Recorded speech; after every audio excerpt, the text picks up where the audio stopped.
Hey, welcome everyone. This is Professor Rahul Abhyankar at the Institute of Product Leadership. Good evening to everyone participating, attending from India. Good morning to people here in the United States. We have an excellent topic today, a very relevant topic for product leaders, effective negotiation skills that get results by Dr. Andrew Bean. Dr. Andrew Bean is a senior faculty at IPL, and I will be introducing him very shortly here. For those of you who may not be familiar about the Institute, it's a global business school for technology and product innovators.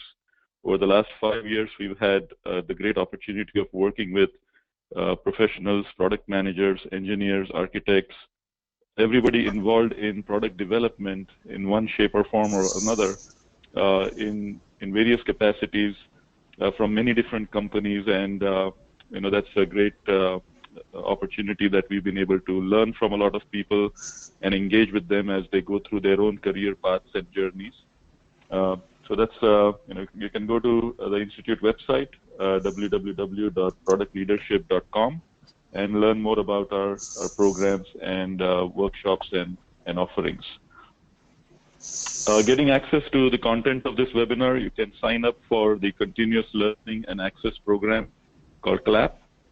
Free to sign up. You get access to a lot of events and program content as you keep attending these. You also get an IPL education account with Google Drive storage, so lots of good stuff. So go to productleadership.com/clap and sign up to get access to the content of this webinar. For two lucky attendees, we will be giving away a copy of this book, Everything is Negotiable, and How to Get the Best Deal Every Time. Great book. So two of you are going to be lucky recipients of this book. So participate, engage, send in your questions, tweet about anything interesting that you hear on the webinar today from Dr. Bean, and so make this interactive and get the most out of it. You can type in your questions in the chat window in GoToWebinar. We'll keep a track of all the questions coming in and make sure that we have the opportunity to ask them to Dr. Bean at the end of the webinar. As usual, some of you I know tweet, and the Twitter handle for the Institute is @ProdLeader with #ProdEvents, and Dr. Andrew Bean's Twitter handle is @RexABean, and that's a good segue to introduce Dr. Andrew. Without further ado, Dr. Andrew is, as I said, a senior faculty at IPL. He teaches in our leadership track in the executive MBA program, courses on negotiation, conflict resolution, how to influence people. He is a professional negotiator and skills coach and has been working with many companies and governments across the world, specifically in the Gulf states, the Middle East, Southeast Asia, Australia. He is also a very frequently sought after speaker and an adjunct faculty at many universities around the world.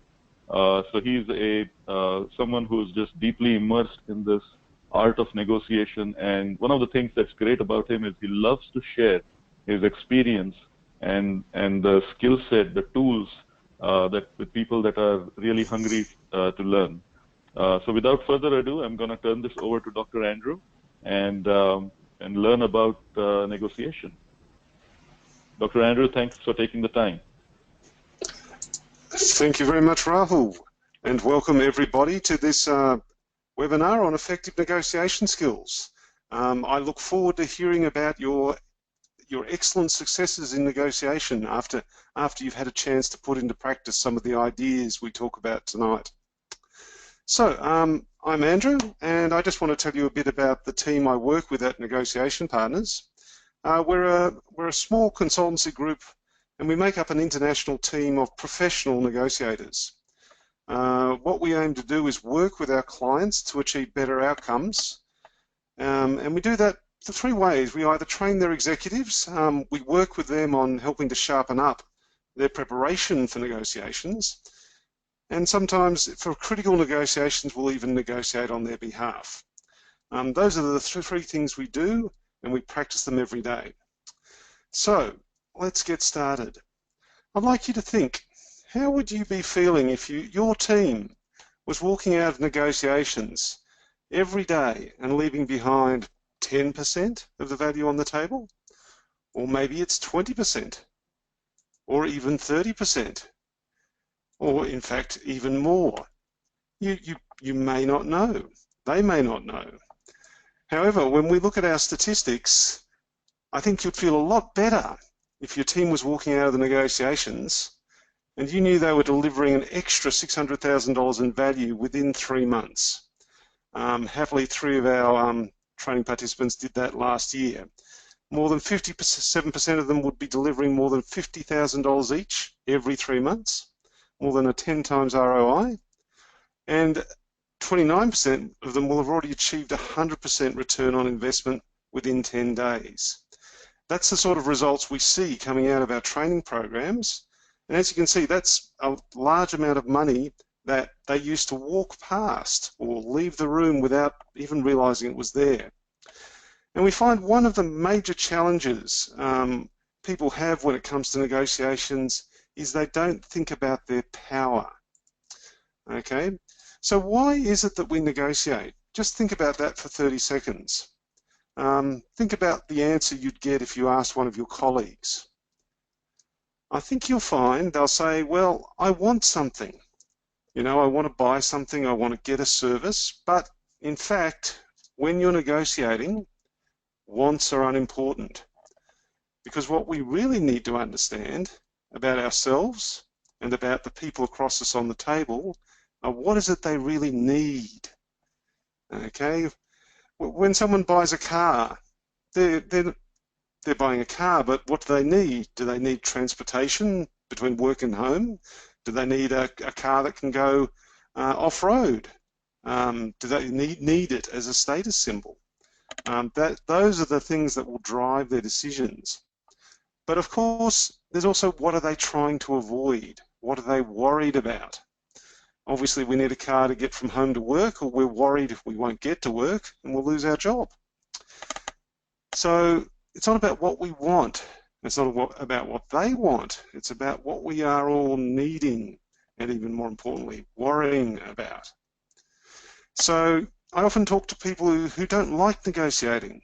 They say, oh, it's terrible, you know, people just take advantage of me. I feel I'm just giving things away. If you ever meet someone like that, you can be absolutely certain that they just don't realize their power. And what we need to do as successful negotiators is not only understand our power, but of course understand the other sides. So, you know, why are we negotiating? It's because I have something you want, and of course, you have something different that I want. So we're both in the room because of those wants. Okay, that's our incentives for doing the deal. If we walk out without a deal, well, we've missed out on those incentives. We might think we can get them tomorrow or at the next negotiation, but that deal is done. That particular set of incentives will be gone. So if there are incentives we want, we should do our best to make sure we have a successful negotiation. Next, however, there's probably something that other person can do that I want to avoid. Okay? Maybe I need to bring in the sale to prove something to my boss. Maybe I need to do the sale to, you know, pay the bills. If they don't take the deal, that can be painful enough. Or maybe they have a sanction that they can do to me, which will make my life less happy. So we all have incentives, we all have sanctions. My teenage daughters can storm out of the room and refuse to talk to me for a day. It's a sanction. Sometimes I find it painful, sometimes I don't. But of course, they are looking for something as well, so they have incentives to do the deal. And of course, there are sanctions that they're thinking about as well. What can I do to them that they don't want to happen? I can always ground my teenage daughter if she really gets on my nerves. Not that I ever really want to do that sanction, of course. But there's one more thing that goes into power, okay? And that thing is our alternatives. What else can we choose from? Okay, I can buy a car, or I can catch a bus, or I can catch a taxi, or I can do something else. That's my alternative to buying a car. It may not be my preferred alternative, but it exists. And so this balance point is made up of the three things: incentives, sanctions, and power. And of course, they're rarely evenly balanced, but there's no such thing as zero power. We've done a lot of work with the very big supermarkets in Australia, and they always complain, oh, I have no power when I'm buying tomatoes. But if you go down to the market, they'll say, the tomato grower will say, what? Those giant grocery stores, they have all the power. If they don't buy my tomatoes, I've got no money. But of course, from the grocery store buyer's point of view, if he doesn't buy a couple of tons of tomato every day and put them on the shelves, then customers won't come to their stores. They'll go to the grocery stores that do have tomatoes. It's one of those basic things most people will buy most days. So the tomato grower or seller has equal amounts of power, or certainly has some power, compared to the grocery store buyer. But both sides will tell us how they have zero power, because then they just don't think about it in this way. So, most people do underestimate their power. And that's because your power is not really in your mind. It's whatever the person opposite you gives you. It's their perception of your power that is important. So if they don't know you have an alternative, if they don't know the sanctions you can do to them, if they don't know the incentives you have to do the deal, then they have very little idea how much power is involved. They're just having to guess. Is this person keen to do a deal or aren't they? Can they do something bad to me, or maybe they can't and they have no power? So we need to manage that perception of power by the people on the other side of the table. So first of all, you need to think about it. What is my power? What are the incentives I have for doing this? Can I sanction the other side? If you can, tell them early so that they have no confusion about what you can do to them. It's a very powerful thing to do, to say, sorry, we're the only ones with a license from the government to install this particular piece of technology. If you don't do the deal with us, you don't get anything. A wonderful piece of power to have. So discover your power. Think about how you can increase it. Are there other incentives or sanctions you can discover? What's your alternative? Do you have several alternatives? And make sure you tell them as much as possible to increase their appreciation of your power. It's one of the big miscommunication errors in all negotiations. People think they think they're playing poker with their information or cards. They're trying to hide the information close to their chest. And that's a mistake. If I don't know what information you've got, I may not realize what's going on. So you should always, always tell people as much as you can, unless it will weaken your position. So don't tell them that you have no alternative and they're the only person you can deal with. That doesn't increase your power. But that alternative is very important. And of course, it was the Harvard Business School that came up with the classic 5 initials, BATNA. I hope most of you already know what it is, but just in case, BATNA is your best alternative to negotiated agreement. So if you have to walk out the door and with no agreement, what are you going to do next? That's your alternative. If you don't have an alternative, you're stuck. You can't walk out of the door without a deal, and that means you're going to have to do a deal that may be a very poor deal for you. If you think back to when ATMs, automatic teller machines, were first introduced, the banks were talking about how we've got this wonderful technology, you can get money 24 hours a day, you don't have to go to a bank branch, we'll install them in the malls, we'll install them in convenient locations. And then all of a sudden you'd find there were 8 bank ATMs all lined up in a row.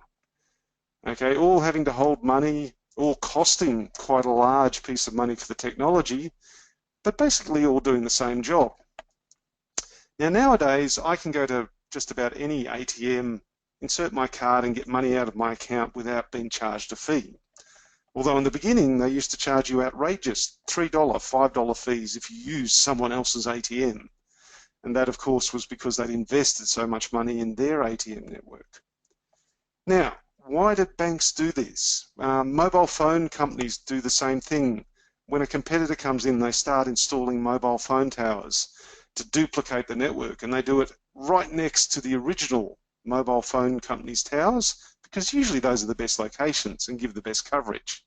But a complete waste of infrastructure and millions, if not billions of dollars. Well, not a waste. They do it for a good reason. They do it because having your technology lined up next to your competitor's technology is your BATNA. Eventually, both sides, all the banks got together and went, we should stop charging each other $4 or $5 to use each other's ATMs and just have one ATM that will serve all 8 banks.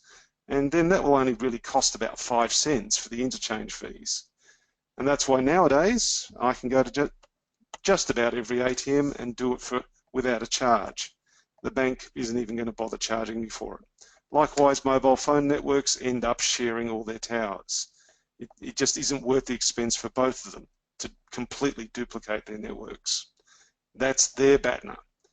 You need to know in your mind, what's my best alternative to negotiated agreement? Now, where do we negotiate? Ask most people, they'll say the boardroom, over coffee, in meeting rooms. Well, that's the physical location. But where we actually negotiate is what we call the common ground. Okay, the area in our variables where we can come to an agreement.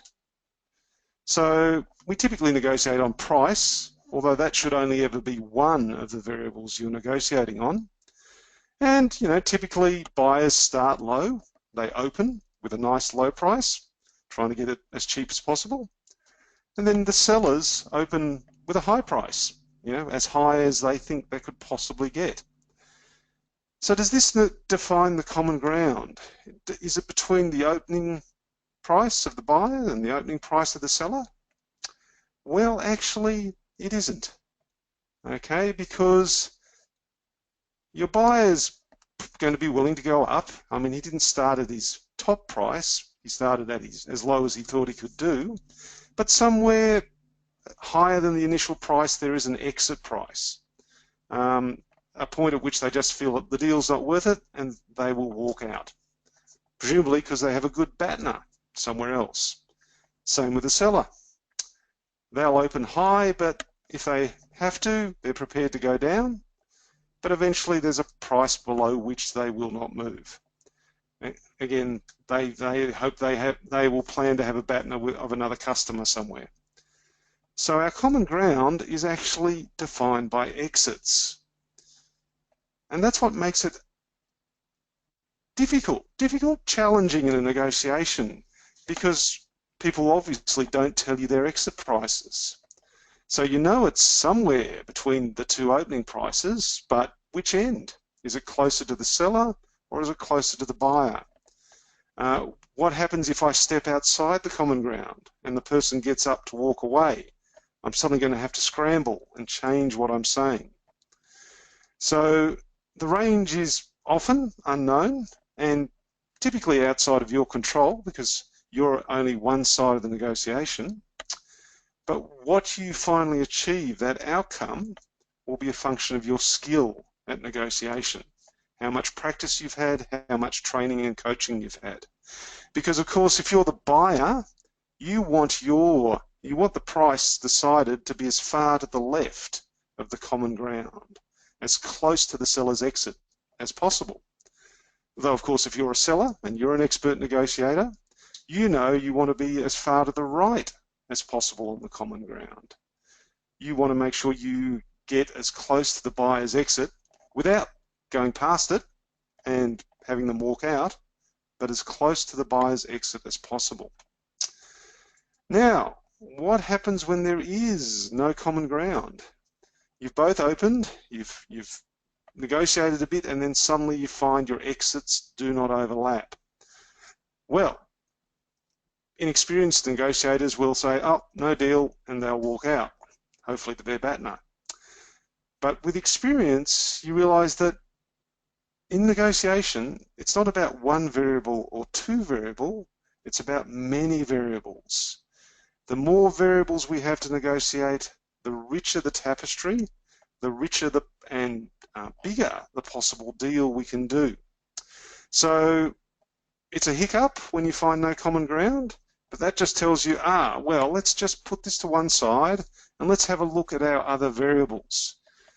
We encourage people to always have a wish list. If somebody's giving you a deal that you like and it's all going very well, it's time to pull out your wish list and start asking for the extras. Oh, and can you, give me 60 days payment terms? Oh, and how about some insurance? And does it come in blue? You should have a nice long wish list. 20, 30 variables would be ideal, because if they keep saying yes, you keep pulling more things out of your wish list. And you may eventually find something that they will be able to negotiate on that will close that gap. So if you can do something else on a different variable, that may allow you to close the gap on the indemnities, where at the moment we don't have a common ground. Find something else they value and then trade that for them moving on the indemnities. Okay, now what are we doing when we're negotiating? Think about how it's different from all the other conflict resolution techniques out there. Because when we come into a conflict as professional negotiators, one of the first questions we have to ask ourselves is, well, should I actually be negotiating here? Maybe it's not the right time or the right situation. Maybe what I need to do is something else. So we have what we call our negotiation and conflict resolution toolbox, of which negotiation is a very powerful tool, but it's not the only one. Because of course, if you only have one tool, if you only have a hammer, then every problem starts to look like a nail. But negotiation isn't always the best or most appropriate technique to use. So it all depends on what you need to focus on. Are you interested in being particularly cooperative? Do you want to be as cooperative as possible with the other side? Or maybe you don't. Equally, how assertive do you want to be? How focused on achieving your goals? If it's all about cooperation, if it's the relationship that is important to you, then there are a range of possible techniques. But then if it's about the outcome and you need to get your goals, well, there are other techniques that are out there to be used too.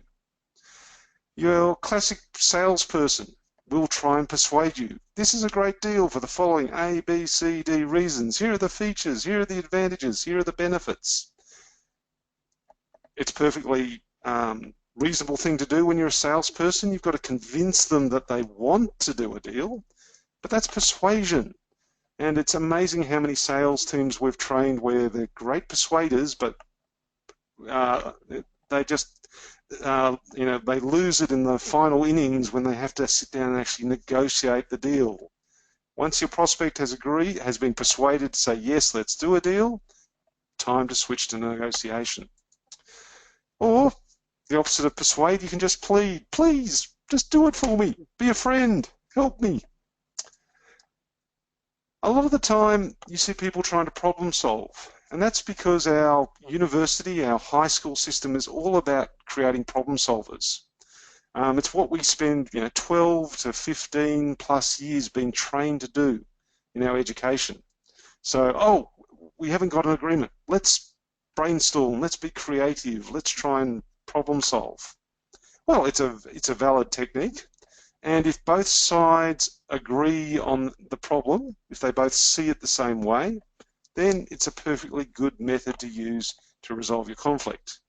Except, of course, if you don't agree on the problem, then you can try all you want and it just doesn't work. Sometimes, if the relationship isn't important and you don't really care about the outcome, well, you've got better things to do. Just avoid it. Just go ahead and don't even bother sitting down to talk about the deal. You don't want it, it's not important, you don't care about them, go and find something more important to do. Or if it's all about the relationship, then maybe you should just concede. We're all big, hairy-chested, red-blooded men in Australia, but if my wife tells me to take out the garbage, I don't try to negotiate. I just say, of course, darling, and out I go. It's not worth damaging the relationship over taking out the rubbish.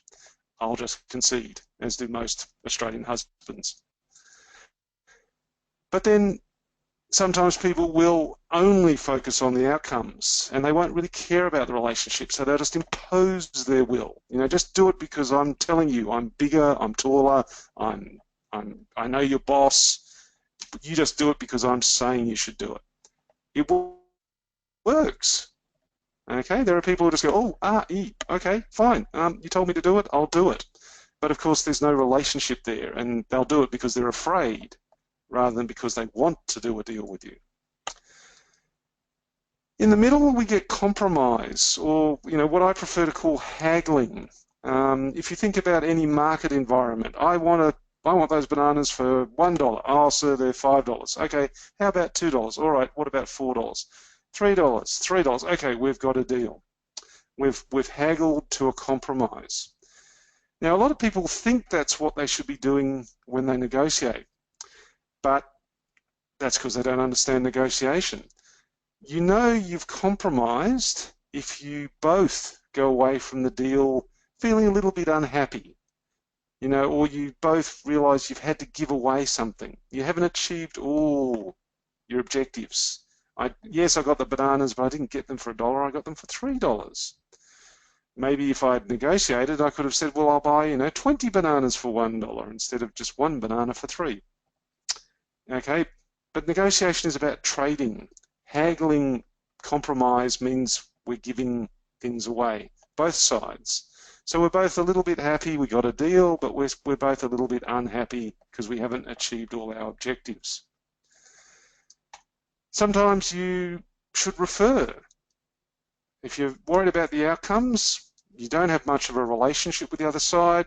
I'm sorry, I don't know, this deal isn't quite what we wanted. I better check with my boss.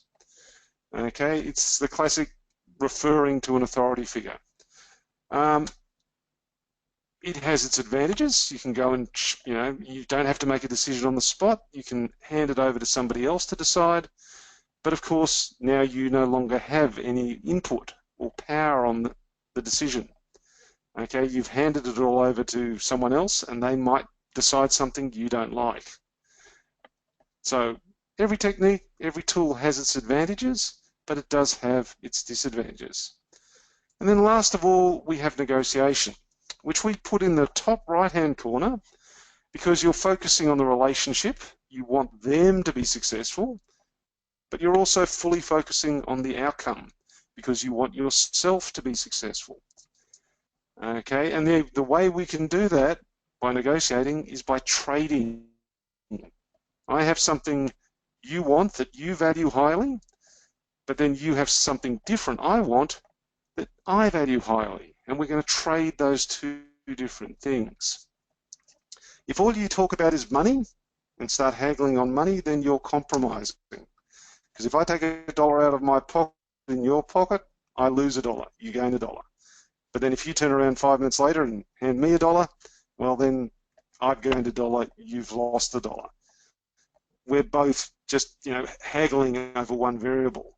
Negotiation is about trading different things, different variables, so that we both come away happy with the result because we've both achieved our outcomes together. Okay, now when it comes to skills and technique, when it comes to pleading, avoiding, conceding, referring, well, I don't think there's that much I can teach you about it. We all know how to do it instinctively when we have to. Imposing, well, there are better ways to impose your will, so there's a bit of skill and technique there, especially if you can make the other person feel like they enjoyed the process. Persuasion, there's lots of sales courses out there. People are always keen to teach salespeople how to persuade better. And of course, problem solving, we do 12 to 15 plus years at school. Negotiation, however, is something that most people have never really studied. I'll be doing some modules with the MBA students at IPL this weekend, and it's great to see it as part of the syllabus, but that it may well be the first time they've ever really formally sat down, thought about the theory and practice of negotiation. It's amazing when you talk to people that the vast majority might have learnt it the hard way, but they've never actually sat down and thought and analysed it.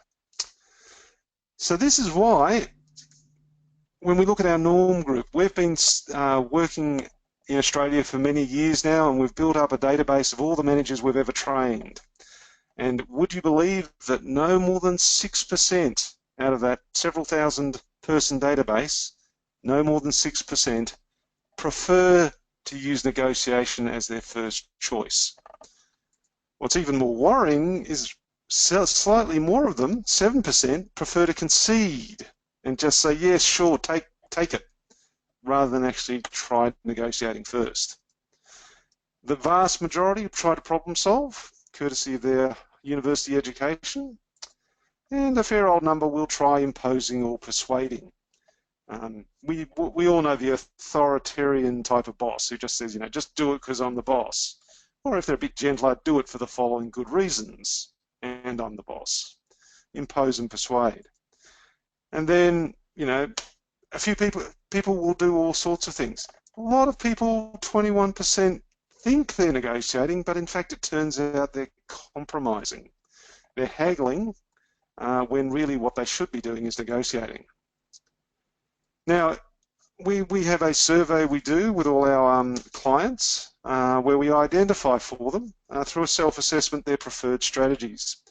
And I thought I'd just show you this one for a typical procurement executive. We've done quite a bit of work with the Procurement Australasia. And it turns out, in their case, it's more like 4% negotiate and you know, nearly 3 times as much concede. In fact, 22% of the time they'll just rather avoid a negotiation. That's probably why they use tenders so much. A tender is a tender, but it's a terrible way to try and negotiate a good deal for anybody. So, at Negotiation Partners, we focused on what we call sharing with people the alchemy of negotiation. And that's because, you know, interestingly enough, most of us are scientists in the group, so there is a lot of science in negotiation. There's good theory, there's good technique that exists, but there's also a bit of an art to it. Some people are naturals, or perhaps they've just learnt it, whether from their parents or peers, but there is an art to good negotiation as well as knowing the science behind it. So there are 6 core principles that we need to understand. A universal process. And it's interesting because my area is cross-cultural negotiation, and you see people come undone so easily when they start having to negotiate internationally or across cultures. You know, those inscrutable Chinese, they're just diabolical. I can't negotiate with them. They're always taking advantage of me. Well, not really. They're just, they know how to negotiate. They've been trading for centuries, for millennia. But they're still using our universal process. People just hide behind the culture excuse. Although, of course, it is important to understand culture because that's all part of the social chit-chat that sits around the negotiation process. Should we be doing this over a cup of tea, or over a drink, or over a meal, or in the boardroom, or in the majlis if you're with an Arab sheikh? Culture is important, but it's sort of a wrapper that goes around these 6 core principles and the universal process. We've got to be aware of our tactics. Our working list at the moment is well over 100. All sorts of varied tactics people will try, some nice, some not so nice. We just need to know what they are and know how to counter them. And that's something that comes through study and practice. And then, of course, we need to know our personal style. Do we like to be a chest-thumping, table-banging, aggressive negotiator?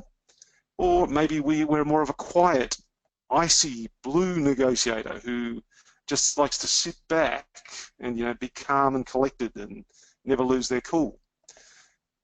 It's important to understand your own style because, of course, when you run up against a different style, you may well have to adapt. If any of you ever get the chance to negotiate with President Trump, from what I've read, I suggest you do lots of yelling and thumping on the table. He seems to only understand aggressive approaches. And sometimes you run into people like that. And you might have to, we say, redden up a bit and just, get a bit in their face because they don't understand any other style of negotiation. But that's part of what comes out of, doing the assessments, getting feedback from your peers on how they see you negotiating, which is often very illuminating because it's very different from what you think about yourself. But if we bring all these things together, that's what is going to make your skill as a negotiator. And of course, it's something that you develop and you constantly practice over time. But by having that skill, it will give you the confidence and control to know that you have power, you can use it, and you can direct the negotiation and work with the other side to achieve an outcome that is better for everybody. Because of course we do want them to succeed as much as we succeed. Because it's not just the business deal we do today, it's the one we do tomorrow, next quarter, next year, 50 years from now.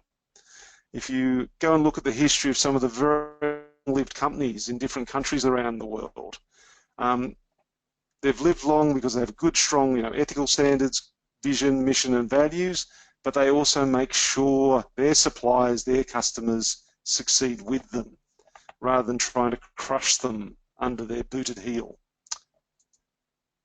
So, how is it that we create value when we're negotiating? Okay, we're here to trade value.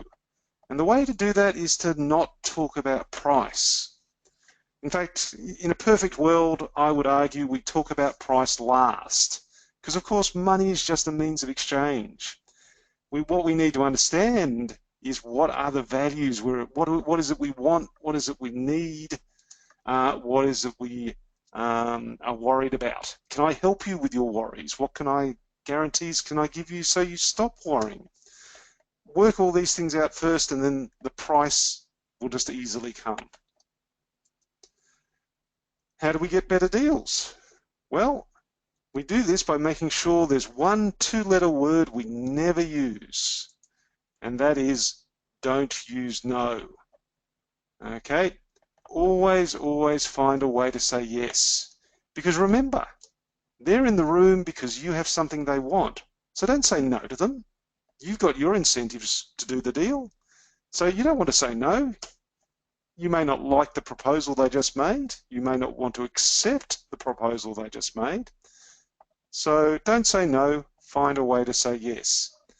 No is just, it's easy, it's lazy, and it puts a stop in the conversation. And if you say no too often, they'll just go, this person really has no incentives, they're not interested, I might as well walk out and find someone who is. When of course that isn't true, because you wouldn't be in the room unless you had some needs and worries. So negotiate. Well, if they make an outrageous proposal, or even just a proposal you don't like, under what terms could you agree to that proposal? We get this all the time. We're professional consultants and trainers. Okay? So we have a lot of practice learning how to say no whilst actually saying yes. Client comes up to you, I want the best skills training program money can buy, full return on investment guarantee, and unlimited coaching follow-up for a rock bottom price. Doesn't everybody? How should I respond? Well, I certainly won't say no. I'm a consultant, I need clients, they're a client, they need training. Well, on those terms, I think I can offer you the first week in October 2052. Oh, that won't work for you. Well, if you want something a bit sooner, how about considering the following? And I'll make a more realistic proposal back to them. Okay? Find ways to say yes, but on your own terms. And you have to think about this all the time, because I need to warn you, there are sharks out there all the time.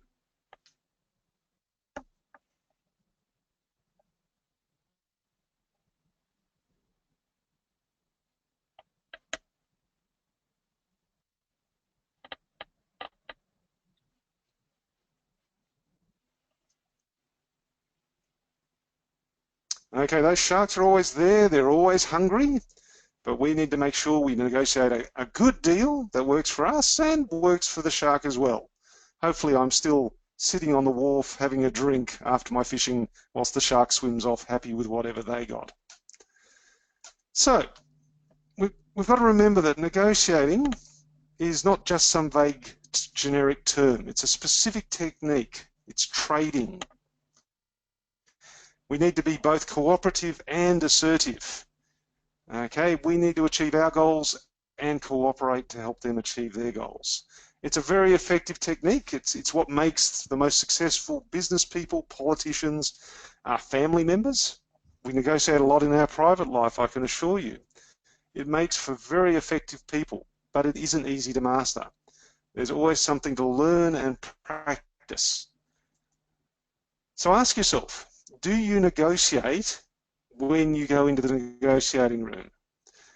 What are your dominant techniques? There are 9 of them. They all are relevant and useful in a certain situation.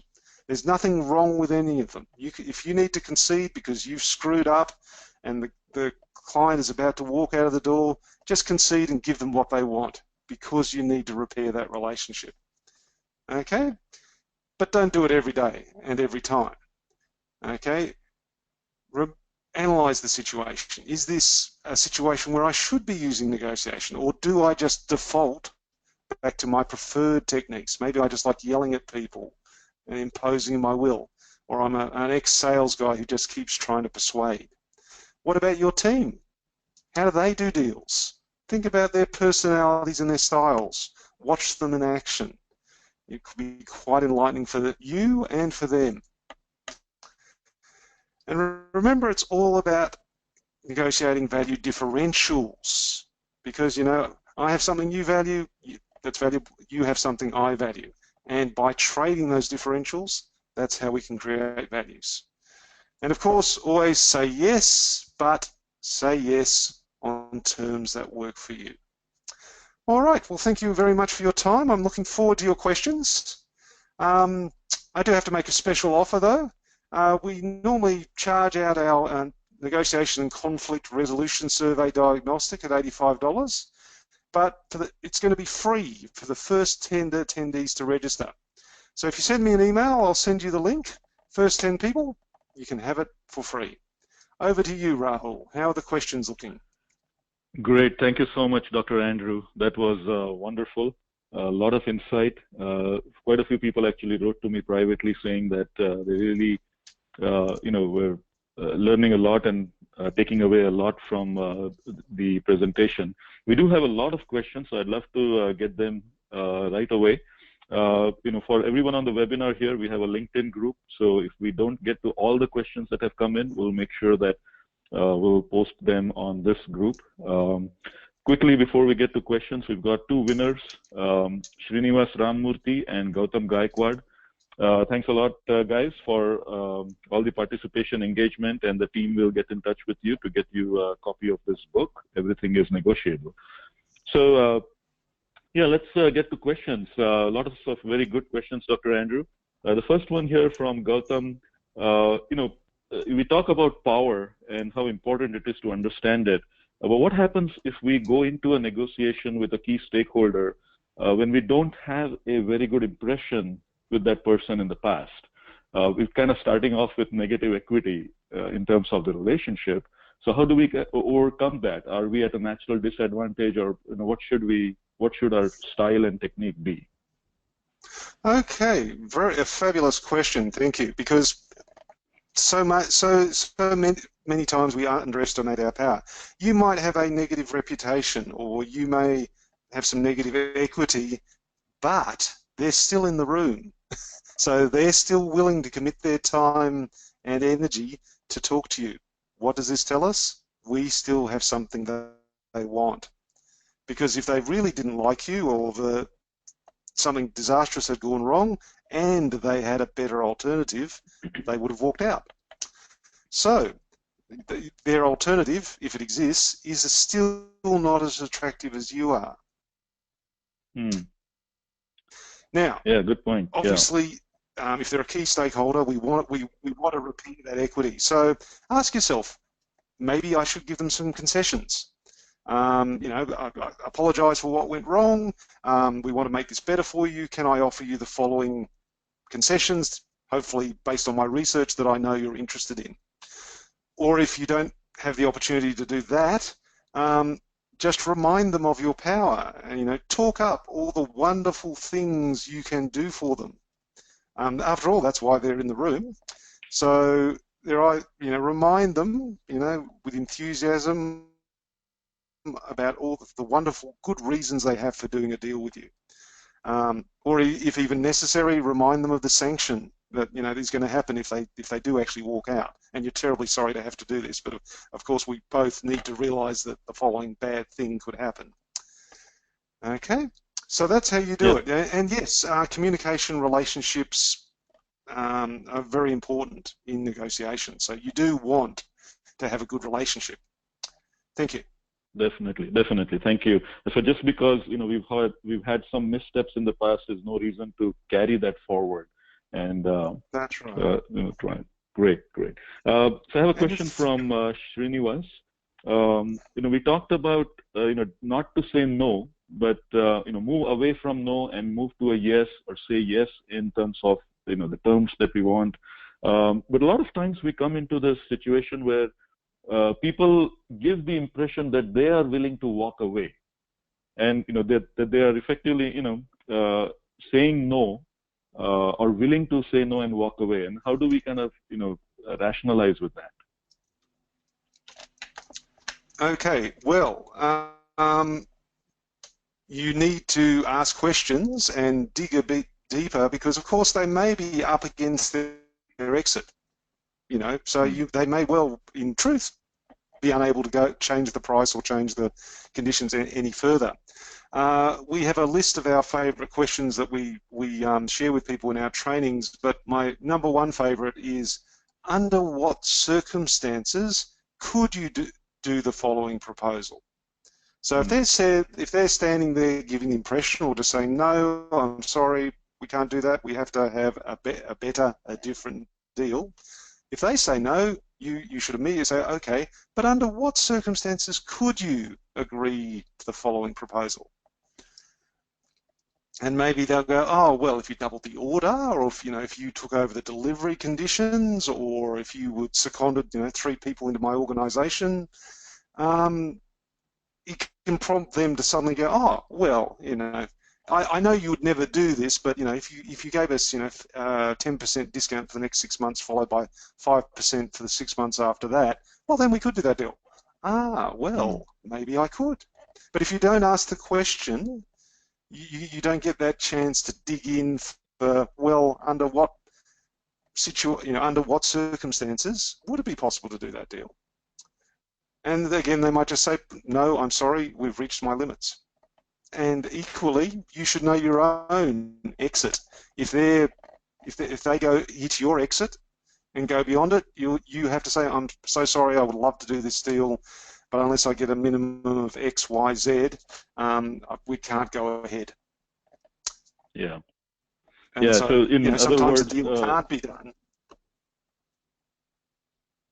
Yeah. So in other words, how do we discover more variables or bring more variables into the negotiation? Oh, absolutely. And good questioning techniques are an essential part of negotiation. Yeah. So there's another question along those lines. When we talk about common ground, right, the definition of the common ground that you talked about between the two exits, is there a scientific way to assess what that common ground is, or is that just based upon practice and experience?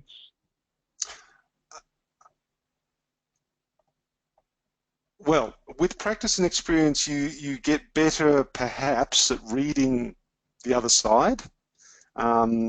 Although there's no fail-safe way to do it, except unless you can do some really good basic research into your potential partner's operations. I mean, for example, I saw a great paper comparing Samsung and Apple, where an MBA, Harvard had clearly, analysed down to the individual penny what the cost structures of Samsung versus Apple was. Okay, if you can get hold of that information, then you know exactly how much a Samsung smartphone costs, and it's highly unlikely Samsung is going to sell you a phone, no matter how big a volume or you offer them, for less than the actual cost price. So doing your research is an important part of your preparation. Try and understand their cost structures. Find out what sort of deals they've done with other people before, if that's available. It never hurt to go and ask other people who've dealt with them before. But yeah, the more research you can do, or even financial analysis, if you've got the numbers, that can give you the sort of where at least the floor is going to be. Very few people will sell to you below cost, although you never know. Yeah, great. So here's a very good question from Vinod also this is about timing. A lot of time, timing plays into the negotiation. One side is, has the urgency to do the deal. The other side perhaps not as much. So how do we recognize the urgency that the other side has or doesn't have, and compare it with what we have, and kind of bring together the aspect of timing, urgency, patience, willingness to wait? How do these factors, how do we assess these? Well, that's a good question, because time to make a deal is always part of one of your variables, and something you can trade on. Okay, look, I'm really keen to get this contract signed this week, because then that impacts my bonus or it changes my cash flow. What can I trade you? Do you want a bigger deal? Can I offer you a slightly bigger discount to do the deal quickly, rather than taking another month, 2 months, 3 months? So time is a variable. You need to ask them what their urgency is. Good negotiators share information to help the other side understand as clearly as possible what's important to them, unless you feel it's going to weaken your position. So there's nothing worse, and I've seen this happen with a multi-billion-dollar deal in Asia, where the Western multinational would put in a bid, and after a month, the Chinese client came back and went, well, we like your technology, we like what you do, but it's just a bit too high. We really need you to come in with a lower bid. Oh, okay. We really want to do business with you, but we need a lower bid. Oh, okay. They went away, did the calculations. Okay, here is our final bid. I've got permission from the chairman. Here is our final bid. Okay, thank you, sir. Ooh, you sure you can't go a bit lower? Now, what should the senior vice president have done at that point, having given his final bid? He should have stuck with it, because if he says it's final, then it should be the final bid. No, off he went back to headquarters, talked to the chairman, they had a board meeting, they put in another final bid. And our advice to that client in particular was, well, you're just teaching your client to keep standing there with a grim look on their face and say, ooh, it's still just a little bit too high. And they'll just keep doing that until you finally draw a line in the sand. And so happily they did. But yeah, if you keep going down every time somebody gives you a look, or because you're in a hurry to get the deal, okay, if you let your urgency drive your decisions, you will often won't do as good a deal as you could have. But then if it is urgent, share it with them, explain the reasons, and if they're good negotiators, they should be cooperating with you. Yeah, great. So when we talk about these cultures, is there a negotiation index that is applicable to cultures, that we can say, this part of the world, they rank a certain place on this index? No, I've never seen any work on that. The work I've seen mainly distinguishes, when it comes to cultures, on the social characteristics and the cultural expectations of negotiations. So, for example, Americans, you do a deal with them, and I'm thinking of you, IPL, I get a 20-page contract in very small print to read, because that's how Americans do negotiate a deal. You go to Africa and you hand over a 20-page detailed contract, the first reaction is, oh, so you don't trust me? Ah, well, if you don't trust me, why am I doing a deal with you?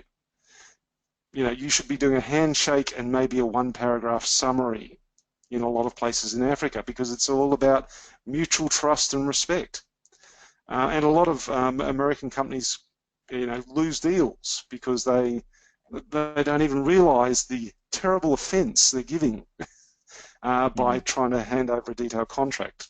If you're dealing with a different culture, and there are many things to think about, but once you have an agreement, so how would you like to document this? Why don't you send me a draft? If you want, please send me a draft contract for me to look at and sign. Because that way, not only do you find out if they're expecting a half-page or a 100-page document, you also see if their understanding of the deal is the same as your understanding of the deal.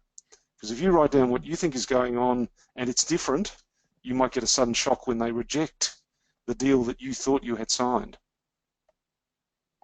Yeah. So, okay. Yeah. Please go ahead and finish. Oh, just so culture just adds that wrapper around the process.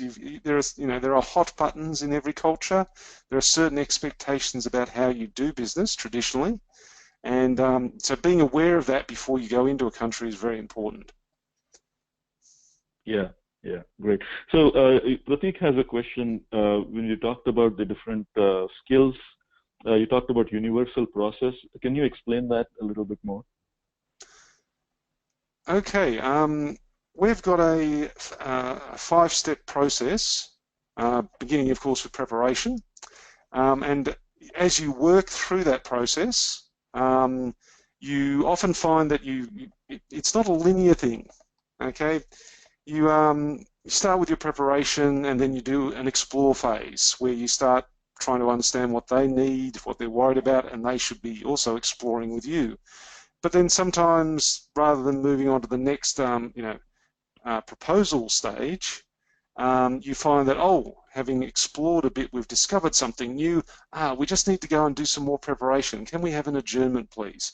We'll meet you next week or in an hour, depending on how big the deal is. And so you find that you tend to zigzag your way through that process. So it's a very clear 5 steps. And, we spend quite a bit of time in our sessions, not only talking about it, but getting people to practice it in the role plays, because it is a non-linear zigzag. You can zoom around, think you're almost finished, discover something new, and come all the way back to more explore, a bit more bargaining, back to explore, do some more preparation until you finally get to closing the deal. But you still recognisably go through those 5 steps. You just may not do them sequentially and sequentially. You may need to zigzag around a bit. Yeah. So I'll take one final question since we are coming up on the hour. Lots of good questions, and like I said, because we can't get to every single one of them, we'll have them on the LinkedIn group, and we'll ask Dr. Bean to look at them as well.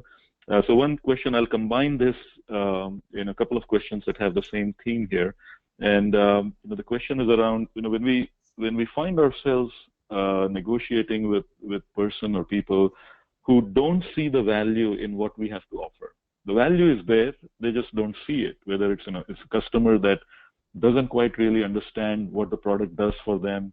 They don't necessarily understand or see the value. So how do we get around this situation?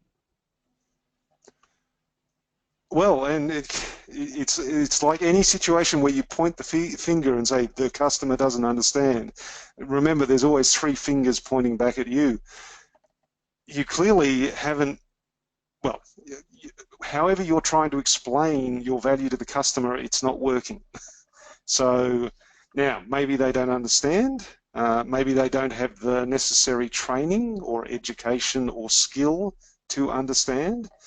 You may need to bring in other stakeholders or allies, maybe ask to go and talk to if you're talking to someone about a product and they don't see the value of the software or the engineering you're doing, could we talk to one of your engineers so that we understand your system a bit better? And of course, when we're talking to that engineer, we'll make sure we tell that engineer about all the fabulous value, and they'll understand and hopefully go back and tell you about all that fabulous value that you just don't seem to understand.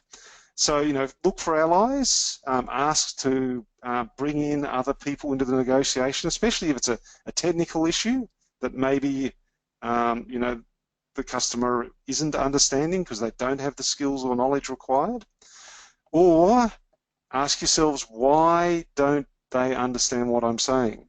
You know, have I clearly shown them where the value is?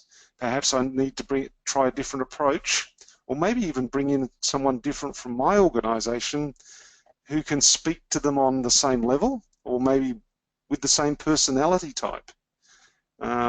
Sometimes you'll get engineers trying to, you know, shove huge amounts of detail and technical specifications under a marketing customer's nose, and that marketing person just isn't interested.